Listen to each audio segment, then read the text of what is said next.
नमस्कार दोस्तों, आप सभी का स्वागत है आर्यन एकेडमी के यूट्यूब चैनल पर। आज daily discussion current with static GK में 21वां दिन है। अपने प्रश्नों की श्रृंखला पर चलते हैं। आज का सुविचार है, वह करो जो सही है, वह नहीं जो आसान है। इसी के साथ आगे बढ़ते हैं। पहला प्रश्न है, सीमा सुरक्षा बल का नया महानिदेशक किसे नियुक्त किया गया है? तो प्रवीण कुमार को। बीएसएफ के नए महानिदेशक बने हैं प्रवीण कुमार। चलते हैं अगले प्रश्न पे। अगला प्रश्न है, किस पारंपरिक भारतीय सिले हुए जहाज ने हाल ही में पोरबंदर, जो गुजरात में पड़ता है, जहां महात्मा गांधी जी का जन्म हुआ था, गुजरात से मस्कट यानी ओमान, अरेबियन कंट्री है, अरेबियन कंट्री है,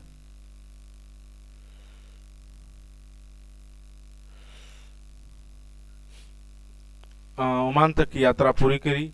INSV कौंडिल्य। चलते हैं अगले प्रश्न पे। अंडर 19 पुरुष क्रिकेट विश्व कप 2026 की मेजबानी कौन से देश कर रहे हैं? कौन? जिम्बाब्वे और नामीबिया। किस राज्य सरकार ने 10 लाख तक के कैशलेस उपचार प्रदान करने के लिए मुख्यमंत्री सेहत योजना शुरू करने की घोषणा की है? पंजाब ने। पांचवा प्रश्न है, राष्ट्रीय जांच एजेंसी NIA के महानिदेशक के रूप में किसे नियुक्त किया गया है? राकेश अग्रवाल को। भारत तिब्बत सीमा पुलिस यानी ITBP के नवनियुक्त प्रमुख कौन बने हैं? शत्रुजीत सिंह कपूर। 78वें सेना दिवस 2026 की मुख्य परेड का आयोजन किस शहर में किया गया? तो जयपुर में किया गया। कहाँ? जयपुर में। कलकत्ता उच्च न्यायालय का मुख्य न्यायाधीश नियुक्त किया गया? न्यायमूर्ति सुजय पॉल को। हाल ही में किस राज्य के मुख्यमंत्री ने माता पिता की देखभाल न करने वाले सरकारी कर्मचारियों के वेतन में कटौती करने वाले कानून को लागू करने के संबंधी योजना की घोषणा की? तेलंगाना। हाल ही में किस राज्य के मुख्यमंत्री ने माता पिता की देखभाल न करने वाले सरकारी कर्मचारियों के वेतन में कटौती करने का कानून को लागू करने संबंधित योजना घोषणा की है? तेलंगाना ने। देख लीजिए भाई, माता पिता बुजुर्गों की सेवा करना बहुत जरूरी है, नहीं तो सरकारी कर्मचारियों के वेतन की कटौती करने पर कानून बनने लगे हैं। ऐसी स्थिति आई है। समाज में कितना भयावह दृश्य है। जिस माता पिता ने आपको पालकर उस सरकारी कर्मचारी के पद पर पहुंचाया, आज उसी की देखभाल न करने के लिए ये सब सरकारों को करना पड़ता है। वर्ष 2025 के आधिकारिक आंकड़ों के अनुसार चीन के साथ भारत का व्यापार घाटा कितना दर्ज किया गया है? 116.12 अरब डॉलर। 116.12 अरब डॉलर बिलियन में है भाई। हाल ही में नीति आयोग द्वारा जारी निर्यात तैयारी सूचकांक में किस राज्य के शीर्ष स्थान प्राप्त किया है? कौन? महाराष्ट्र ने। हाल ही में नीति आयोग द्वारा जारी निर्यात तैयारी सूचकांक के छोटे राज्यों की श्रेणी में किस राज्य ने शीर्ष स्थान प्राप्त किया है? तो उत्तराखंड ने। हेलेने पासपोर्ट इंडेक्स 2026 के अनुसार भारतीय पासपोर्ट को कौन सा स्थान प्राप्त हुआ है? तो वो है 80वां स्थान। ये आपके पासपोर्ट की मजबूती को दर्शाता है। वर्ष 2026 में 9वें अंतर्राष्ट्रीय मसाला सम्मेलन का आयोजन कहाँ किया गया था? तो कोच्चि, केरल में किया जाएगा। हाल ही में खबरों में चर्चित मेंकेस रोग मुख्य रूप से शरीर में किस सूक्ष्म पोषक तत्व की कमी से संबंधित है? तांबा, कॉपर। यहां से स्टैटिक जीके शुरू होता है। हमने 15 क्वेश्चन जो करंट अफेयर यानी समसामयिक घटनाओं के वनडे एग्जाम के लिए सॉल्व किए और देखे।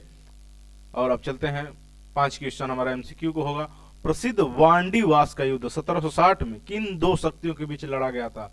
ये लड़ाई किसके लिए हो रही थी? साम्राज्य के लिए, अस्तित्व के लिए। कौन सा भारत पे साम्राज्य करेगा, राज करेगा, अंग्रेज या फ्रांसीसी? ये दोनों बीच लड़े, जिसमें अंग्रेज ने भारत पर काबिज किया, अपने शासन को स्थापित किया।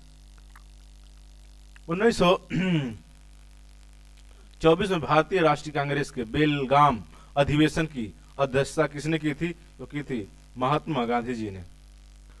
भारत के सर्वोच्च न्यायालय की पहली महिला न्यायाधीश कौन बनी थी? न्यायमूर्ति एम फातिमा बनी थी, फातिमा बीबी। बथुकम्मा किस राज्य में मनाया जाने वाला पुरुष उत्सव है? पुष्प उत्सव है। बथुकम्मा किस राज्य में मनाया जाने वाला पुष्प उत्सव है? तो तेलंगाना में। भारतीय राष्ट्रीय कांग्रेस के पहले मुस्लिम अध्यक्ष कौन थे? तो बदरुद्दीन तैयब जी थे। ये हम लोग का लास्ट प्रश्न था। कुछ हम लोग नए चीज ऐड किए हैं आज देखने के लिए, कुछ ट्राई किए हैं, नया देख लेते हैं। एक रिवीजन भी होता रहेगा संविधान के, कुछ क्वेश्चन है, एक समझ भी बनती रहेगी कि प्रश्न संविधान एक सब्जेक्ट है, जो सिलेबस है जीएस का, वो भी तैयार होता रहता है। साथ में साथ हम इतिहास के कुछ क्वेश्चन डालेंगे, फिर उसके बाद जियोग्राफिकल क्वेश्चन डालेंगे, फिर उसके बाद साइंस के कुछ क्वेश्चन डाल देंगे। इस तरह मतलब हम लोग का क्वेश्चन भी तैयार होता है। चलिए सुन लेते हैं थोड़ी सी कहानी। संविधान अनुच्छेदों के एक यात्रा है।